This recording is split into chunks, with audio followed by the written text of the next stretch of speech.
अधिकतर लोग भक्ति में यह सोचकर आते हैं कि यार भगवान के पास रहेंगे ना तो हमारी सारी इच्छा पूर्ण होगी, हमारा कष्ट कम हो जाएगा, हम जो मांगेंगे हमें सब मिलेगा। पर भगवान कहते हैं कि मैंने तुम्हें 5 उंगलियां दी है, अगर तुम्हें कुछ उठाना है तो तुम एक उंगली से, 2 उंगली से व 3 उंगली से नहीं उठा पाओगे। पर अगर तुम इसको अपनी 5 उंगलियों का एक साथ प्रयोग करके उठाओगे तो यह उठ जाएगा। ऐसे ही मुझ तक तुम अकेले भक्ति मार्ग से नहीं पहुंच सकते। मुझ तक पहुंचने के 3 पड़ाव है। तुम्हें ज्ञान प्राप्त हुआ तो तुम भक्ति में आ गए, पर अगर तुमसे सबसे इम्पोर्टेंट कर्म ही करना छोड़ दिया तो तुम्हारा इसमें आने का क्या फायदा। एक्चुअल में इंसान को भक्त बनने का पर्पस ये होता है कि वो स्वयं तो सत्कर्म करे पर वो सामने वाले से भी कराए।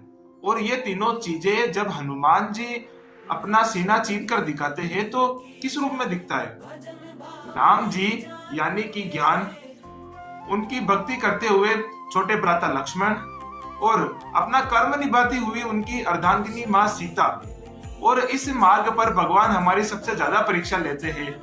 हमने कदम कदम पर संकट आते हैं, इसलिए तुलसीदास जी कहते हैं कि पवन तने संकट हरण, कि हे पवन पुत्र आप इन सब संकट को हरिए। पर किस रूप में?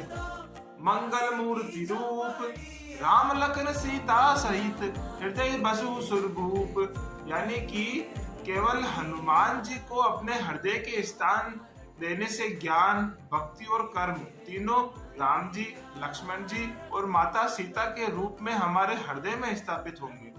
जय श्री राम।